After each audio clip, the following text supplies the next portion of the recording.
Ayan guys. Ulam namin ngayong gabi, anong tawag nito? Anong tawag nitong isda na to? Hindi ko alam anong tawag ng isda na yan, oh.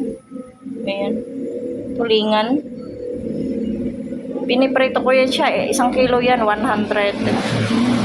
Piniprito ko na lahat, 5 piraso. Maliliit lang naman siya.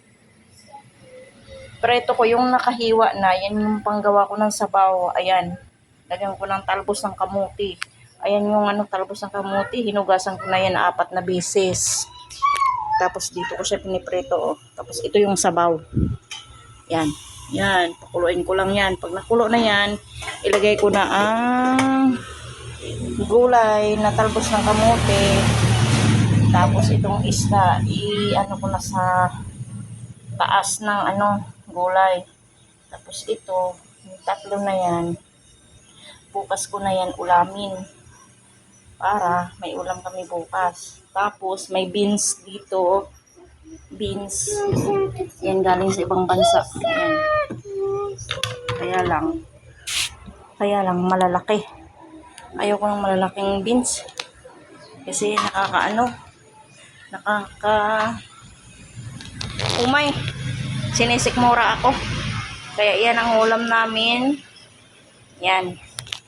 Itong isa, kukunin ko itong isa. Ulamin din namin ngayong gabi. Ako ng toyo, suka with sili. Yan. Yung sili na yan, ubos to sa akin sa isang kainan lang. 5 piso to. Kasi, ako, kinakain ko ng sili. Pag ako'y kumakain sa restaurant na, yung mga restaurant na pwede ka magsawsaw ng ulam, magre-request ako ng sili. Kulang pa sa akin yung 2, siguro 4. Kaya pag kumakain ako sa Mang-Inasal, mag-request talaga ako ng sili, 5 piraso. At saka 4 na piraso na kalamansi. Kasi kulang sa akin. Ito kulang to sa akin. Oo. Grabe talaga ako pag ako makakain ng sili. Yung pagkatagalan kasing kain na sa sili, parang di man tumatalab ang anghang.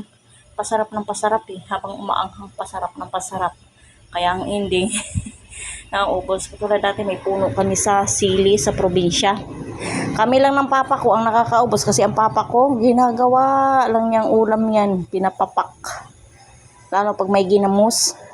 Ang ginamos na malalaki, halos ganito kalaki sa daliri ko. Igigisa namin yan ni papa ko sa gigisa namin sa bawang, sibuyas, kamatis, maraming kamatis. Tapos, lagyan ng maraming sili. Yung buo pa talagang sili. Ganito na rin kalaki ang sili. Lagyan namin ng kalahating